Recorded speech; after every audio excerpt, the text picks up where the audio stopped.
Hello friends, आज हम cover करने जा रहे हैं गुप्त वंश का। गुप्त वंश इस पीरियड को गुप्त पीरियड को स्वर्णिक युग भी कहा जाता है, गोल्डन पीरियड भी कहा जाता है। गुप्त एम्पायर्स का ये गोल्डन पीरियड भी कहा गया है। ठीक है, किसे कहा गया है? तो गुप्त एम्पायर्स को गोल्डन पीरियड कहा गया है। गुप्त एम्पायर्स को गोल्डन पीरियड कहा गया है। गुप्त एम्पायर्स या गुप्त वंश का जो शासनकाल था वो 275 से लेकर 550 ईस्वी पूर्व तक था। 550 ईस्वी पूर्व तक था। कितना था? 275 से लेकर 550 ईस्वी पूर्व तक था। का जो प्रथम जो शासक था वो कौन था? वो थे श्रीगुप्त। प्रथम साम्राज्य या कह सकते हैं कि प्रथम शासक या संस्थापक या प्रथम शासक। गुप्त वंश का प्रथम शासक श्रीगुप्त थे, जो 275 से लेकर 300 ईस्वी पूर्व तक थे। ठीक है, 300 ईस्वी पूर्व तक थे और ये प्रथम शासक भी थे और संस्थापक भी थे। इन्हें महाराज की उपाधि प्राप्त है। इन्हें महाराज की उपाधि प्राप्त है और ये स्वतंत्र शासक नहीं थे। ठीक है, पहला क्या है कि ये श्रीगुप्त गुप्त साम्राज्य के संस्थापक और प्रथम शासक के रूप में थे ये, और इन्हें महाराज की उपाधि प्राप्त है, लेकिन ये स्वतंत्र शासक नहीं है। चंद्रगुप्त प्रथम जो हैं वो गुप्त वंश के प्रथम शासक और वास्तविक संस्थापक माने जाते हैं। प्रथम शासक और वास्तविक संस्थापक। संस्थापक और वास्तविक संस्थापक में क्या अंतर है? तो जैसे कि श्रीगुप्त जी जो हैं वो गुप्त वंश के संस्थापक हैं और चंद्रगुप्त प्रथम जो हैं वो वास्तविक संस्थापक हैं। कैसे? श्रीगुप्त वास्तविक संस्थापक नहीं है, चंद्रगुप्त प्रथम है। क्यों? क्योंकि माना जाता है कि जो व्यक्ति का ज़्यादा शक्तिशाली होता है या जिसने ज़्यादा काम किया होता है जिस वंश में, वो उस वंश का या उस काम का असली संस्थापक या वास्तविक संस्थापक माना जाता है। अब हम बात करते हैं चंद्रगुप्त प्रथम की। वास्तविक संस्थापक तो समझ में आ गया कौन है। इनका शासनकाल कब से कब तक है? तो 319 से लेकर 330 ईस्वी तक है। ठीक है, चंद्रगुप्त प्रथम का जो शासनकाल कब तक था? तो 319 से लेकर 330 ईस्वी पूर्व तक। अब ये वास्तविक संस्थापक है। ये समझ में आ रहा है कि वास्तविक संस्थापक कौन है और संस्थापक कौन है। कोई प्रॉब्लम तो नहीं है ना? जो चंद्रगुप्त प्रथम है, इन्होंने एक संवत चलाया, गुप्त संवत के नाम से प्रसिद्ध हुआ। एक संवत चलाया जो गुप्त संवत के नाम से प्रसिद्ध हुआ। ठीक है, इन्हें महाराज की उपाधि प्राप्त है। एक और बात है कि ये एक स्वतंत्र शासक है। ये स्वतंत्र शासक है। ठीक है, जबकि गुप्त वंश के जो चंद्रगुप्त प्रथम से पहले जितने भी शासक थे, श्रीगुप्त ही क्यों ना हो, सब स्वतंत्र शासक नहीं थे। लेकिन चंद्रगुप्त प्रथम स्वतंत्र शासक भी हैं और वास्तविक संस्थापक भी हैं। ठीक है, ये ध्यान रखें। और इन्होंने एक संवत चलाया जिसे गुप्त संवत के नाम से जाना जाता है। इन्हें महाराज की उपाधि प्राप्त है क्योंकि ये स्वतंत्र शासक थे। ठीक है, इन्हें महाराज की उपाधि प्राप्त है। इन्होंने एक सिक्का चलाया, राजा रानी का सिक्का। इन्होंने एक सिक्का चलाया, राजा रानी का सिक्का, जहाँ एक तरफ राजा रानी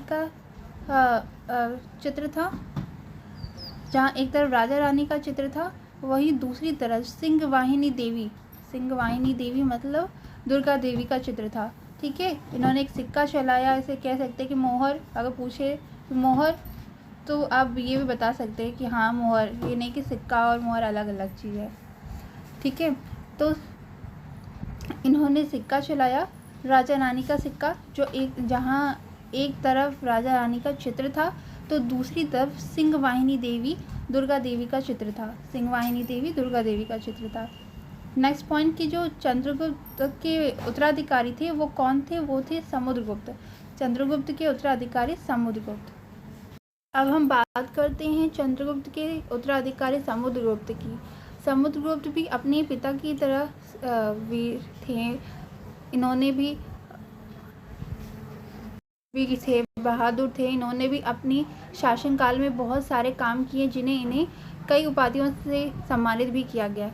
इनका जो शासन पीरियड था वो कब से कब तक था, तो 335 से लेकर 380 ईस्वी पूर्व तक था। ठीक है। इनका पहला ये है कि इनके बारे में प्रयाग प्रशस्त से समुद्रगुप्त के विषय में ठोस जानकारी मिलती है। प्रयाग प्रशस्त के जो है वहाँ से समुद्रगुप्त के विषय में ठोस जानकारी प्राप्त होती है। अगर पेपर में पूछे कि भारतीय नेपोलियन किन्हें कहा गया है, तो आंख बंद करके आप बता सकते हो कि समुद्रगुप्त को ही कहा जाता है, समुद्रगुप्त को ही कहा गया है। ठीक है। भारतीय नेपोलियन कुछ जो विदेशी लोग थे उनके द्वारा समुद्रगुप्त जी को भारतीय नेपोलियन कहा गया है। समुद्रगुप्त जी को भारतीय नेपोलियन कहा गया है। क्यों कहा गया है ये भी ध्यान देते हैं कि भारत के 9 राज्य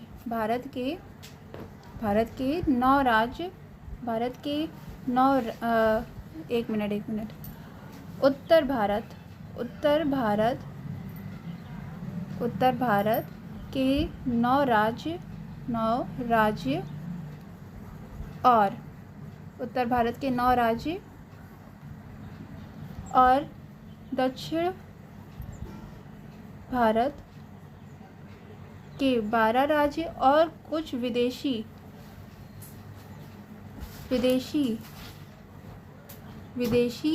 राज्यों को जीता था जिनके कारण कुछ विदेशियों द्वारा इन्हें भारत का नेपोलियन कहा गया।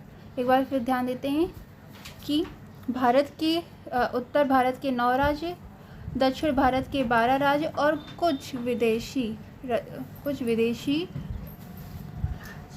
राज्यों को इन्होंने जीता था या उस पर अपना अधिकार स्थापित किया था, जिसके कारण इन्हें विदेशियों द्वारा भारतीय नेपोलियन कहा गया है। ठीक है। इन्हें कविराज की भी उपाधि प्राप्त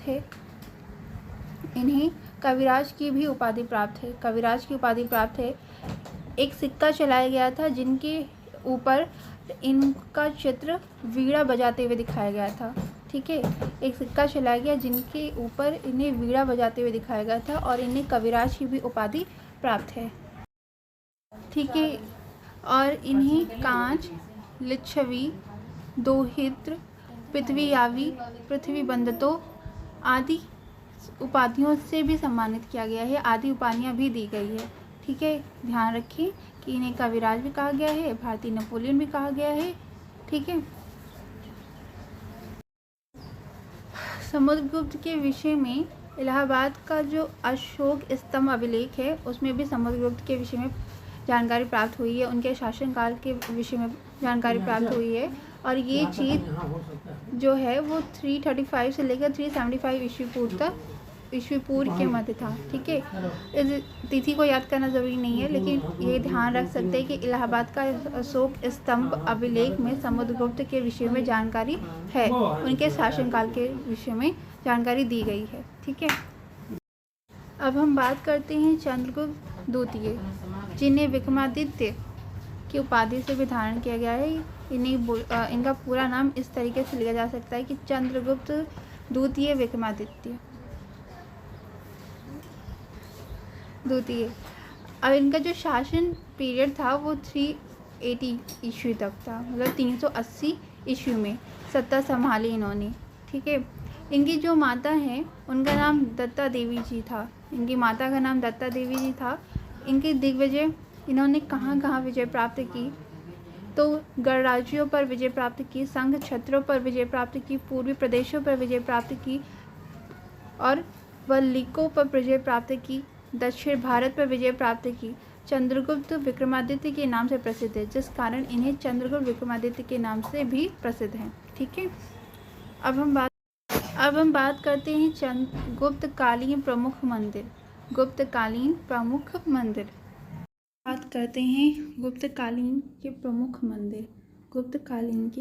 मंदिर। पहले है देवगढ़ झांसी उत्तर प्रदेश का दशावतार मंदिर है। जो कि विष्णु मंदिर है। जो कि विष्णु मंदिर है। ठीक है, क्या है? विष्णु मंदिर। झांसी देवगढ़ का दशावतार मंदिर विष्णु मंदिर है, झांसी उत्तर प्रदेश में स्थित है। झांसी उत्तर प्रदेश में स्थित है। ये भारत में शिखर युक्त पहला नगर शैली मंदिर है। मतलब कि इसका जो निर्माण है ये पहला ऐसा शिखर युक्त था जिसमें नगर शैली था। ठीक है, और ये वर्तमान समय में ललितपुर जिले में स्थित है। इस टाइम पे वो कहाँ है? तो ललितपुर जिले में है। ठीक है, ललितपुर जिला। कानपुर उत्तर प्रदेश का भीतरी गांव का मंदिर। कानपुर उत्तर प्रदेश में भीतरी गांव का मंदिर विष्णु मंदिर है, जो कि भारत का पहला ऐसा मंदिर था जो कि ईंटों से बना था। हाँ, गुप्त कालीन में बना हुआ है। भीतर गांव का मंदिर है, विष्णु मंदिर है। और कानपुर उत्तर प्रदेश का भीतर गांव का मंदिर विष्णु मंदिर, जो पहला ऐसा मंदिर बनाया गया था जो ईंटों का बना हुआ था। पहला मंदिर जो ईंटों का बना हुआ था। दूसरा तिंगवा, जो कि जंबलपुर मध्य प्रदेश का विष्णु मंदिर है। जंबलपुर मध्य प्रदेश का विष्णु मंदिर है। चौथा कहा जाए तो नचना कुठारा का पार्वती मंदिर, जो मध्य प्रदेश में स्थित है। रचना कुठारा का पार्वती मंदिर जो मध्य प्रदेश में स्थित है। बात करते हैं गुप्तकालीन चित्रकला। गुप्तकालीन चित्रकला पहली है कि अजंता की गुफा नंबर 7 का निर्माण नंबर 7 और नंबर 16 और 17 का निर्माण गुप्त काल में हुआ है। नंबर 16 17 का निर्माण गुप्त काल में हुआ है और इन गुफाओं के अंदर सर्वश्रेष्ठ चित्रकारी भी प्राप्त होती है। ठीक है, और ये गुप्तकालीन में ही इसका निर्माण हुआ था 16-17 का। ठीक है, 16-17 का ध्यान रखिएगा इसका, और सर्वश्रेष्ठ कलाकारी प्राप्त होती है। दूसरा अजंता की गुफाएं जो औरंगाबाद महाराष्ट्र में स्थित है। अजंता की गुफा जो औरंगाबाद महाराष्ट्र में स्थित है। खोजकर्ता थे कर्नल सलीमन 1819। कर्नल सलीमन 1819 में इन्होंने खोजा था। ये इम्पॉर्टेंट नहीं है इतना, लेकिन मैं फिर भी बता दे रही हूँ। इम्पॉर्टेंट बस इतना है कि गुप्तकालीन चित्रकला में अगर पूछा जाए कि अजंता की गुफाएं आती हैं या ऐसे ही कुछ संबंधित क्वेश्चन पूछा जाए तो आप बता सके कि अजंता की गुफाएं गुप्त काल में बनी हुई हैं, या फिर अजंता की कौन सी गुफा का निर्माण हुआ है, तो ये ध्यान पता चल जाएगा आपको। 16-17 में हुआ है। तो अगर ये क्वेश्चन ऐसे पूछा गया है और अगर पूछा जाए तो आप बता सकते हैं कि अजंता की गुफाओं का जो निर्माण है वो गुप्त काल में हुआ है। कौन से वाला? तो 16 और 17 वाला। ठीक है, ध्यान रखिएगा। तीसरा बाघ की गुफाओं धारा मध्य प्रदेश का निर्माण भी गुप्त काल में हुआ है। जो धरा मध्य प्रदेश में इस समय स्थित है, तो इसका निर्माण भी गुप्त काल में हुआ था। ठीक है, इसकी खोजकर्ता डेजरफील्ड है 1818 में। ठीक है, 1818 डेजरफील्ड। चौथा अजंता और बाघ गुफाएं दोनों बौद्ध धर्म के महायान संप्रदाय से संबंधित हैं। दोनों बौद्ध धर्म के महायान संप्रदाय से संबंधित हैं। पांचवा गुफा नंबर 16 में मरणासन राजकुमारी का चित्र बना है। मरणासन राजकुमारी का चित्र बना है। और छठा में एलोरा की में कुल इतनी गुफाएं हैं। एलोरा में कुल इतनी 34 गुफाएं हैं। बात करते हैं गुप्तकालीन साहित्य के विषय में। ठीक है, अब हम बात करते हैं गुप्तकालीन साहित्य। कालिदास जी, जिनको भारतीय शेक्सपियर कहा गया, इनकी रचना ऋतुसार, इनकी पहली रचना ऋतुसार थी। ठीक है, इनकी पहली रचना ऋतुसार थी और इन्हें कालिदास जी को शेक्सपियर कहा गया है। कालिदास को भारतीय शेक्सपियर कहा गया है। दूसरी विष्णु शर्मा, पंचतंत्र की रचना थी, जो कि बाइबल के बाद विश्व का दूसरा सबसे प्रसिद्ध ग्रंथ माना जाता है। बाइबल के बाद दूसरा सबसे प्रसिद्ध ग्रंथ पंचतंत्र को ही माना जाता है। ठीक है, तीसरा भद्रिक रावणवध, चौथा शूद्रक मत्स्यकटिकम,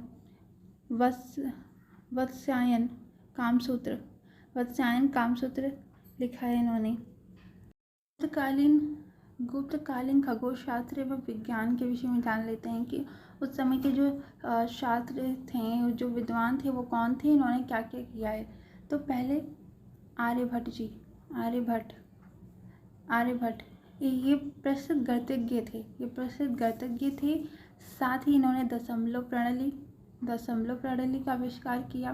ठीक है, इन्होंने ही बताया था कि सूर्य केंद्र में है और पृथ्वी तथा अन्य ग्रह सूर्य के चारों ओर चक्कर लगाता है।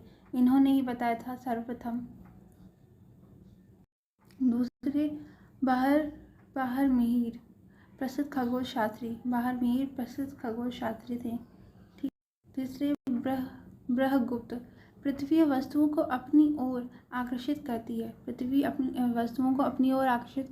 ये बताने वाले बृहगुप्त जी थे। पृथ्वी वस्तुओं को अपनी ओर आकर्षित करते हैं, ये बताया था ब्रह्मगुप्त ने। मतलब कि न्यूटन से पहले ही ब्रह्मगुप्त जी जैसे विद्वानों द्वारा ये बताया जा चुका था कि पृथ्वी वस्तुओं को अपनी ओर आकर्षित करती है। लेकिन वो कहते हैं ना कि भारतीयों का कोई मूल्य नहीं है अंग्रेजों के आगे। तो इस वजह से न्यूटन जी जो हैं वो लॉ के जनक कहलाए और ब्रह्मगुप्त जी को कोई भी सम्मान से अवगत नहीं हुए। आदि लोग इन्हें जानते होंगे, खैर छोड़ते हैं। इनके जो सिद्धांत थे ब्रह्मगुप्त सिद्धांत। ठीक है, हम बात करते हैं फहान की। फहान जो कि एक चीनी यात्री था। इनका जो चीनी नाम था वो कुंग था। जब इन्होंने बौद्ध ग्रहण प्राप्त किया तो इनका नाम फहान हो गया, फिर इनका नाम फहान पड़ गया। उससे पहले ये कुंग थे जो कि चीनी थे। 365 की आयु में 399 ईस्वी में अपने 4 साथियों के साथ ये भारत आए थे बौद्ध ग्रंथों के ज्ञान प्राप्त करने के लिए। ठीक है, ये किसके शासनकाल में आए थे? तो चंद्रगुप्त द्वितीय के शासन में आए थे। किसके शासन में? चंद्रगुप्त द्वितीय के शासन में आए थे। चंद्रगुप्त द्वितीय के शासन में ये आए थे। ये बहुत इंपॉर्टेंट, अगर ये पूछा जाए कि चंद्रगुप्त द्वितीय के शासन में कौन आया था, तो फहान जी आए थे जो कि एक चीनी यात्री थे। ठीक है,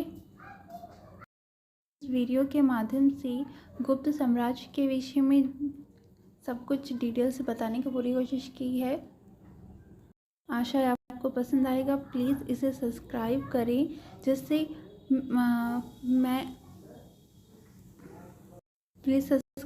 जिससे मैं और भी वीडियो लाऊं। आपके सब्सक्राइब करने से मुझे हिम्मत प्राप्त होती है, तो प्लीज़ सब्सक्राइब। ऐसे और वीडियो देखने के लिए मेरे चैनल से बने रहें। प्लीज़ सब्सक्राइब करें ताकि आपको आने वाले वीडियो प्राप्त हो। UPSSC पैट के तहत ये सारे क्वेश्चन बहुत महत्वपूर्ण हैं। हिस्ट्री के क्वेश्चन बहुत ज़्यादा महत्वपूर्ण होते हैं, इसलिए इसे ध्यान रखिए क्योंकि ये 10 नंबर के आते हैं। मैं आने वाले अन्य वीडियो में आप लोगों के लिए MCQs लेके आऊँगी, जिसमें से 50 क्वेश्चन होगा। एक बार आप पढ़ लेंगे तो फिर आपका कॉन्सेप्ट क्लियर हो जाएगा और आपका कॉन्सेप्ट एकदम क्लियर। पढ़ने की या दोबारा ध्यान से चीज़ें समझने की ज़रूरत नहीं होगी। अगर आप एक बार समझ गए तो बस आपको रिवीजन चाहिए और कुछ नहीं।